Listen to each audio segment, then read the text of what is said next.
Cool, let's just wait for a couple of minutes because now this is the official starting time. We'll wait. And anyways, we are recording, so no problem.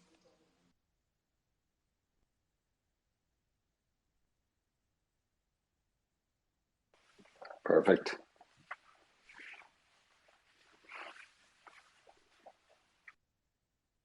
Cool, so I think we are recording this space, so let's get started and let's do like a basic intro. John would love to know more on uh, how did you get about idea to start Glyph and what are you building at Glyph?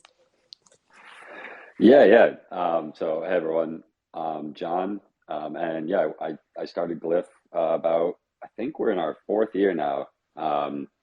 So yeah, just a little bit of background. In like 2017 and 2018, I worked at Consensus on the Ujo team, which was a fun music project.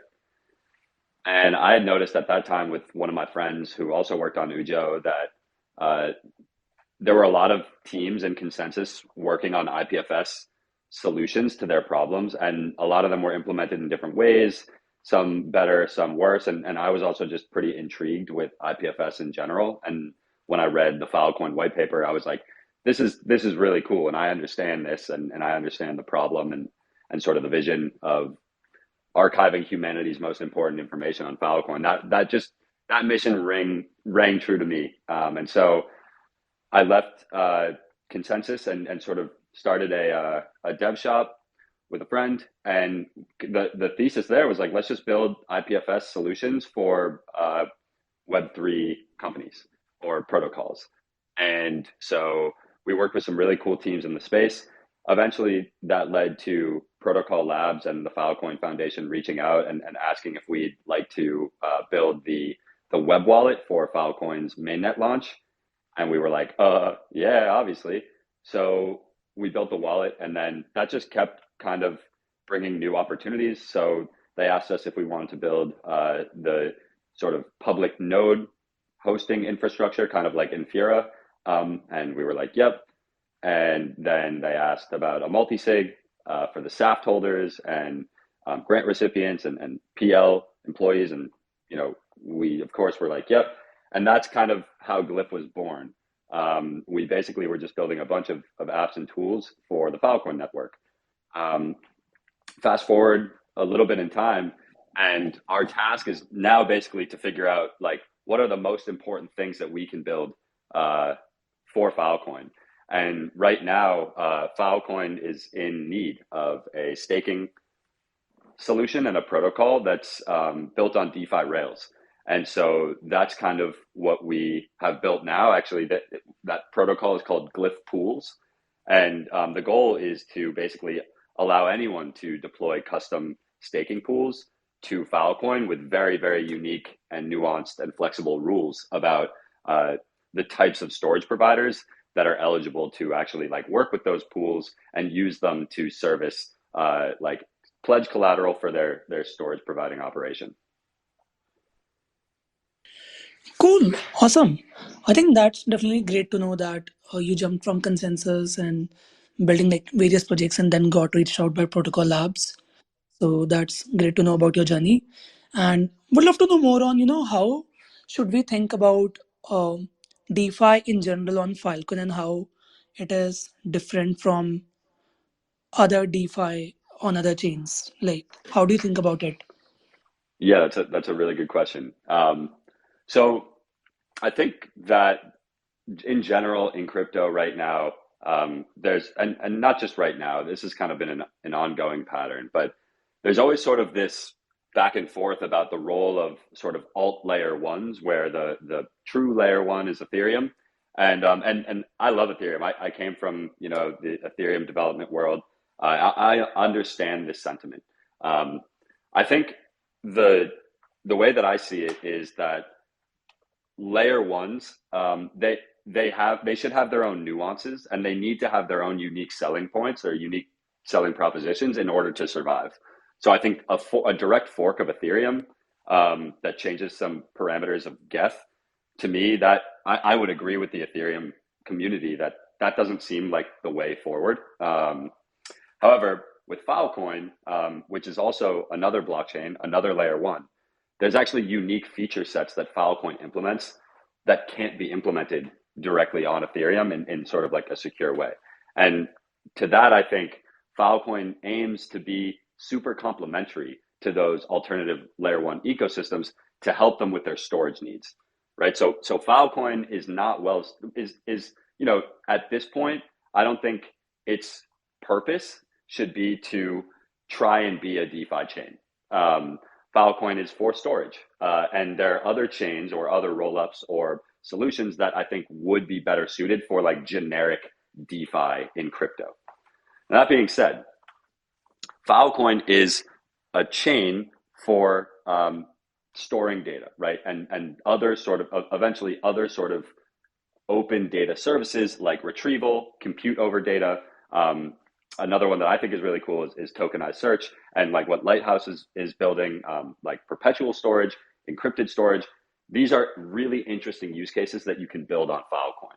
And these are the use cases that I think will survive in the long term, where a generic DeFi fork of something, call it like, Aave, maybe there is a place for that here and there, but I don't think that just a generic DeFi protocol is the thing that Filecoin needs and is the thing that's best suited to be built on Filecoin right now. So with that being said, you might be like, well, why are you guys building DeFi? And for us, I think the way that we see DeFi on Filecoin is that it's a conduit to downstream new storage primitives that are not possible to build today. So for instance, I know Lighthouse has done a really good job of sort of patching the functionality using bridging and other sort of unique solutions here. But yeah, I mean, and you tell me, like, I think Lighthouse and other solutions that require native sources of yield on fill to actually like build interesting things or new primitives like Lighthouse. Filecoin needs sort of a native source of yield in order to make those primitives possible on the FEVM or the FVM, right? So for us, the way that I think about DeFi is how does DeFi power new storage primitives or new storage guarantees or new storage services that are not possible to build today? That was a pretty long-winded answer, but hopefully that makes sense. And also, if it doesn't make sense, feel free to ask questions or dig deeper into some of those concepts. Yeah, Aswam, I think that does make sense. I think welcome Matt. Matt is also here as well. I think we were on the Twitter space previously with Matt where he added some key points on why like even like forking some of these DeFi elements might be relevant, and to your point, it can complement the existing storage primitives and solutions. So Matt, do you want to add into your viewpoint here? Yeah, sure. Hi, folks. Hi, John. So Matt, Hello. Yeah, as I'd said before, yeah, as Nandit sort of alluded to. So I'm a developer advocate working on FEM. So I work quite, closely with John. He's providing a lot of the tooling that we're using with FEM, which is great. And then FEM is going to enable some of the things that he's building and his team's building, which is fantastic. The way I kind of break down the applications on top of FEM are kind of into two camps.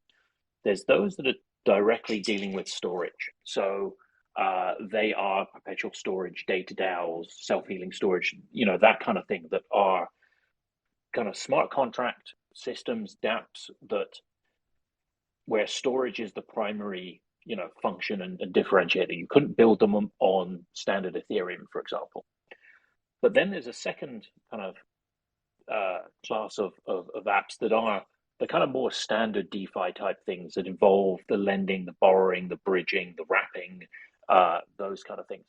And whilst those could be built on any other network and are built on plenty of other networks, they are, as John kind of says, they're kind of needed on Filecoin to facilitate a lot of the other use cases as well, right? Because if you want a storage provider to build some particular business model that utilizes the FEM, is to do with storage, but maybe wants to use a stable coin like USDC, for example, as part of the business model, well, they need to have access to USDC. So you would need a bridge or a DEX or an issuer of USDC on the Filecoin network, and that can be provided by some of these other services, like say bridges, lending pools, that kind of thing as well. So I think there's a very important role for some of these other apps to play, even if they don't have direct storage, necessity just themselves. They facilitate a lot of other applications and help build a richer ecosystem to build in.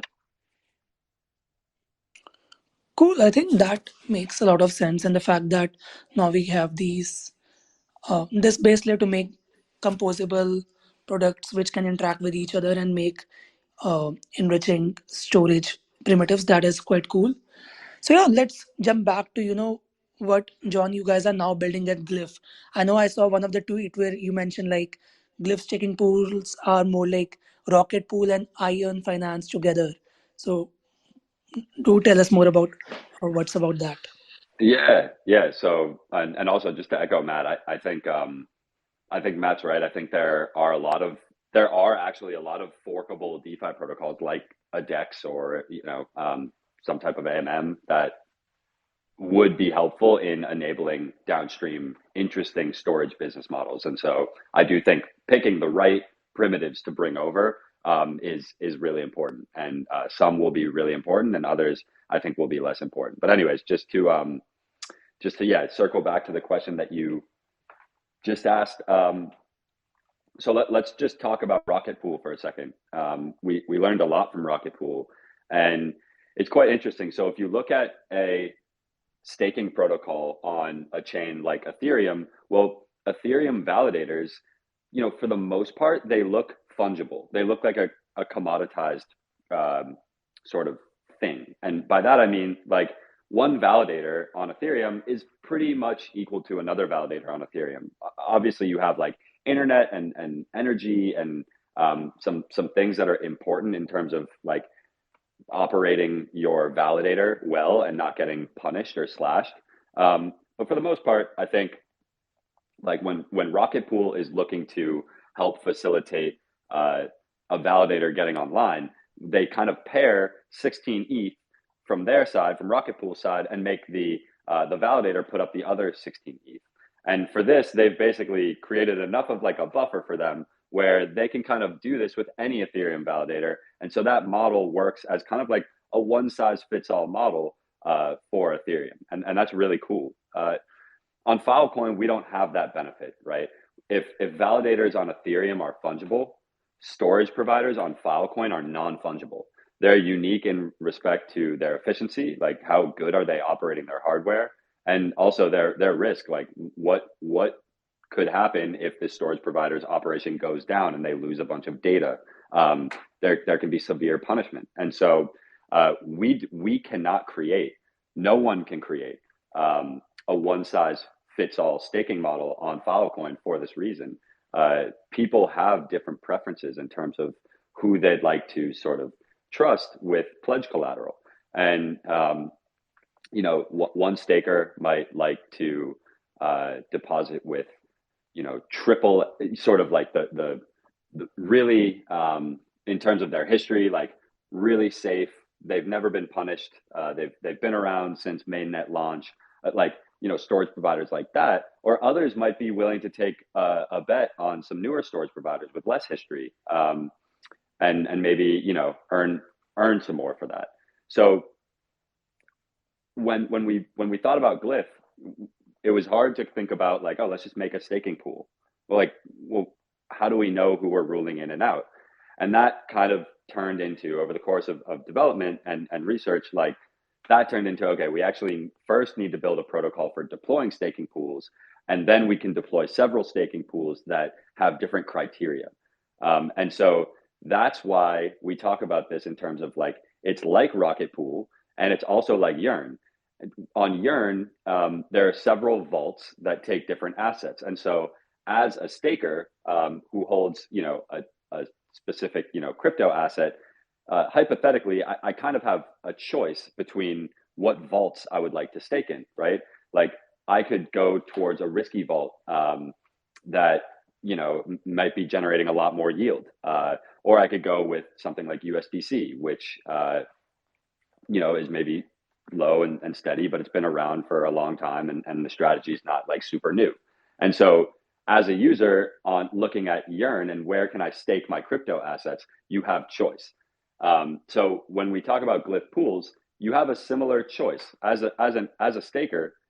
You will be able to see a few different staking pools. Hopefully, sometime after launch there will be an abundance of staking pools, and that's kind of how we think about Glyph pools, as a blend between the two, because instead of like what happens in Yearn, where you kind of just take the funds that are invested and reinvest them into over collateralized lending programs to basically keep things, pretty safe and try to, theoretically never have losses. But in the pools, we sort of operate like rocket pools. So we take the funds that are deposited into a pool and we give them to eligible storage providers who meet the criteria of that given pool. That was a lot of me saying things, and it sounded kind of confusing. So if that didn't make sense, feel free to keep asking. I'll do my best. Yeah, I think those are some very interesting points that you thought about while creating this pool. And let's say we at Lighthouse, we are building this perpetual storage proposition where essentially we have like this smart contract based endowment pool, which is controlled by a DAO mechanism. And the key thing is like the pool is meant to be transparent on the funds. And it's like, okay, when you pay for a file, some part of it we take and make deals with the miners on Filecoin, and the remaining part can either just be lying around on our smart contract based endowment pool, or using our DAO proposal, it can be lent to, let's say, one of this Glyph pool. So how should we think about, the interaction with Glyph pool? Let's say you mentioned being like this non-fungible storage provider lending. So what will the interface for us look like as somebody who wants to use this Glyph staking pools? Yeah, that's a great question. So one, I mean, there's like a technical answer, and then there's also like a theoretical and sort of like strategy answer. So from a technical perspective, Lighthouse can expect an ERC 4626 vault. So that's like a tokenized vault standard that's used in other places.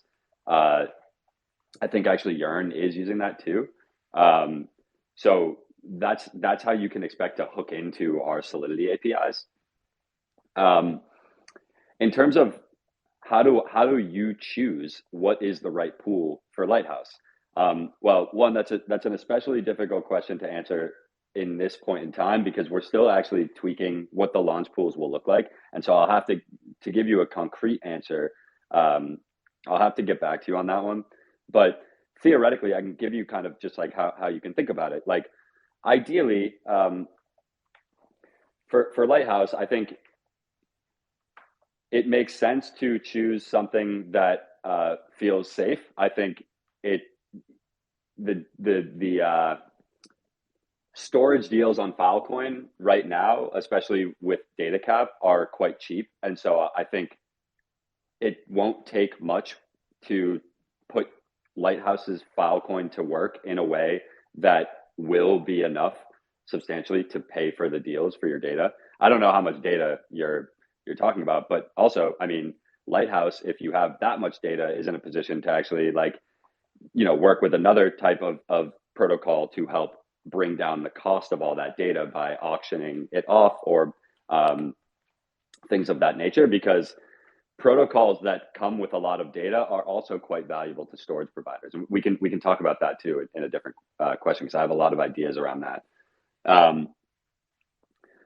But in terms of how should you think about it, I would choose something safe and like somewhat predictable. And on our side of Glyph, we hope to not make all the pools. Like at launch, we will be very involved in what the launch pools look like. But over time, we hope that the community kind of takes over that function.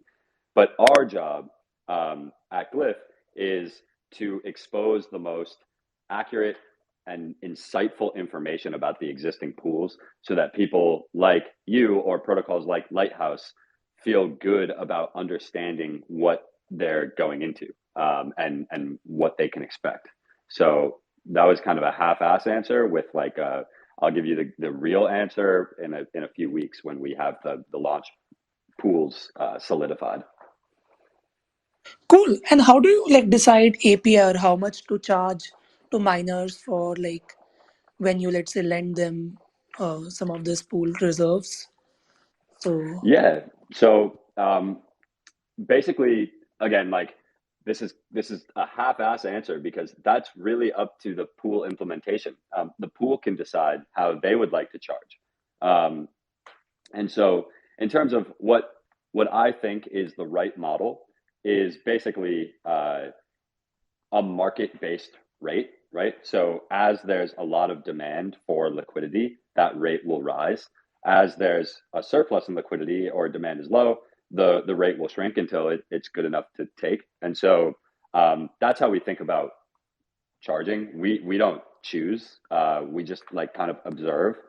And there's some other complications with that that you know you don't want to overcharge folks because storage providers might take that. And anyways, we don't need to go into all the details there unless you're keen on it. But yeah, we ideally don't choose, and the market just is a market force, like how it works in traditional finance kind of thing. cool, awesome. And so what has been your like biggest challenge so far building this? What do you see like an upcoming challenge or like learning so far maybe building on Filecoin network, especially with this FEM or smart contracts? Mm, yeah, well, there have been a lot of challenges. I'm sure you know that the tech is challenging to build on.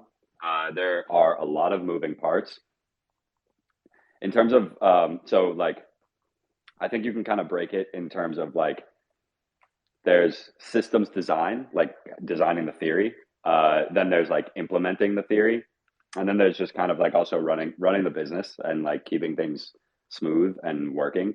Um, and for Glyph, we have another challenge, which is like how do we support our existing apps at the same time? Our team is quite small, and so we are very careful about how we balance our time. There are challenges that have like spread through all of those different verticals. Um, so it's hard to choose a hardest one. The longest challenge was the system design of what we've currently made. That's been in the works for over a year. Um, the implementation has also been quite that to me is more fun, less challenging. I feel like once you know what you need to build, building it is actually like easier. Building is hard when you don't know what you're building. Um, so yeah, that's a really good question. I need to.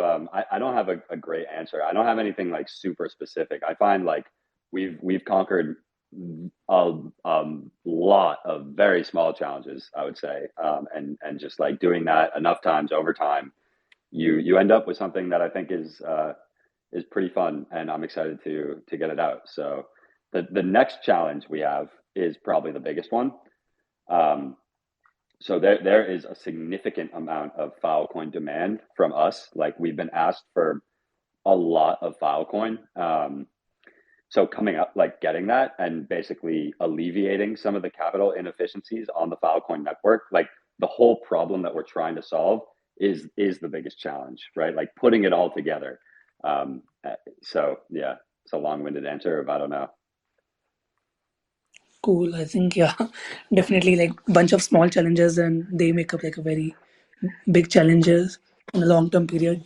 But yeah, so glad that you have been doing this all. And another question, maybe it's like different from the topic, but as you touched a little bit on the team size, again, like we also have a decent like I think now we're 8 member team at Lighthouse. So how do you divide task and like let's say with you like this you already have a Glyph wallet, Glyph Explorer, a safe wallet, and now this Glyph checking pools. So how are you guys like handling and learning all of these things along the way?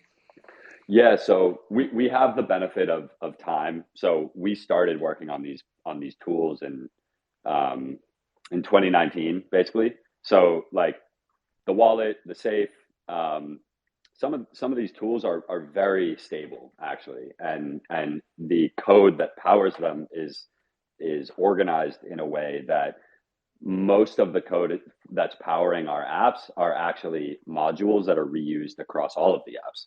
And so if you actually were to like look at all of Glif's code, the number of apps we have is misleading because we don't actually have that much code. If we put all of these apps into one, it would feel like this is a healthily sized web application, but it wouldn't be anything that like you'd never seen before. Like there's several, I think, crypto apps that have more functionality packed into them than if we made one Glif app, which we are doing. So that's kind of another thing that's happening over the course of this year is we have new designs. We're merging all of our apps into one, and that's helped us actually manage some of our priorities.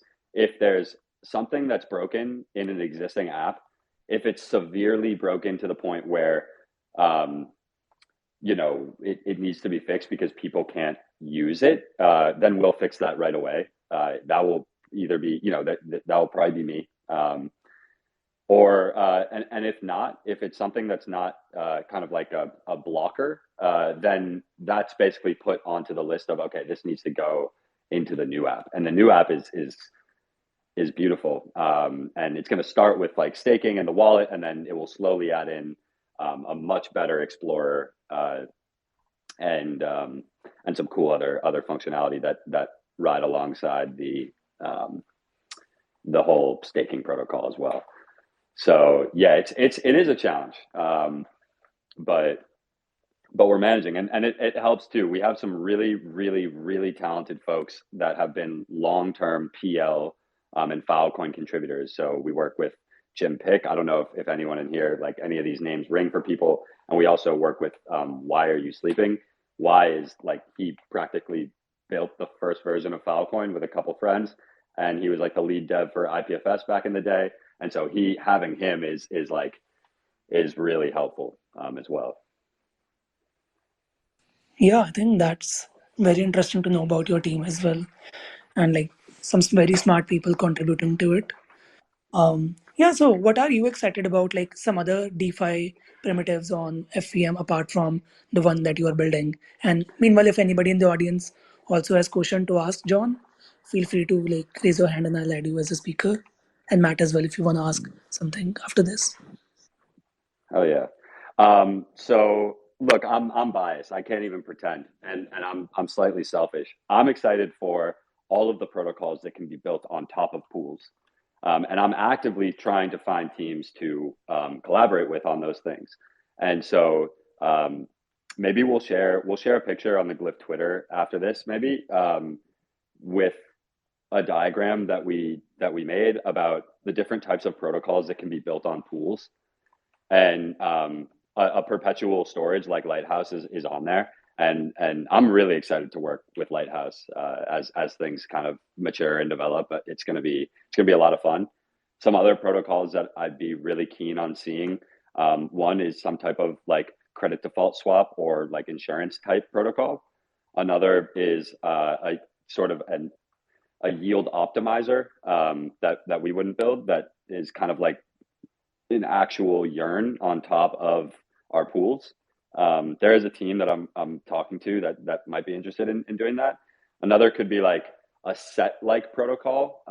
Set protocols basically allows anyone to create a token index, and then basically anyone that basically wraps a bunch of other tokens inside one token that represents sort of a portfolio of tokens. So like token sets of pools could be really cool. Those are a few of my favorite ideas. So yeah, and also just I really like, again, for me, working on Filecoin and IPFS, it's important to remember the vision, and to remember that the thing that makes us stand out and the thing that makes us different is that we want to archive humanity's most important information. And so ultimately, the reason that we're doing this is to enable things like Lighthouse or some sort of data DAO-esque functionality that allows folks to basically like incentivize storing specific CIDs or specific data sets, and backing them up like automatically doing sort of like replica repair, which I'm sure Lighthouse is doing, if one of our replicas drops off the network. So things like that make me pretty excited and pretty bullish. Cool, awesome. Matt, do you wanna add in or ask anything? I was just going to say, having met John in person, when he says he's excited about something, he definitely is, right? I've only had the pleasure of meeting John once. That was in Lisbon, but just like even online, it's like when anybody comes up with an idea, he's like, "Oh yeah, we've just implemented that," right? And just fantastic, working with you, John, on these things. And so to hear your excitement about the composability of all of these different additional constructs, I think this is where it gets interesting, right? Because as you said, you could start then creating sets of pools and probably pools of sets and, yada, yada, yada. You kind of add these things together in a combinatorial fashion. You've got a dramatically larger kind of toolbox to play with, right? So that's just going to be really cool. And again, coming back to, it's like what makes Filecoin special is that underneath all of this, right down at the bottom, there are data centers full of hard drives storing data. And I think that's what is really cool about this, and what separates it away from a lot of the other DeFi stuff happening on other blockchains, is there's actually something physical backing this all up, right? I don't just mean backing up the data. I mean actually, as in, behind all of this, there is physical infrastructure, and I think that is that's fantastic. To bring out these new models that utilize that and allow storage providers, people on the network, anybody who wants to be involved, to be able to leverage some of that infrastructure is just fantastic. Cool, awesome. Like I'm always excited when I talk to John as well. I think we talked once previously, and I got so much excited about the things that he is building, and the fact that somebody like him has been in the Filecoin space from like contributing since like 18, 19, and like makes us as like new teams. Like although I wouldn't say like we are anyways like newer, there are like many newer teams as well entering the ecosystem, but like it's been like just 1.5 or 1 years like since we came into existence in the ecosystem. So but having people like John being there for longer times makes us more confident about like the overall vision of storing humanity's most important data, but more than that, like what the future holds on these new things that are coming up where we can contribute our piece of the story as well. But yeah, overall, super excited that you joined us, John, today. And any closing thoughts on how can the community get involved on what you are building in some of the new things that we should be looking on to in coming weeks or days?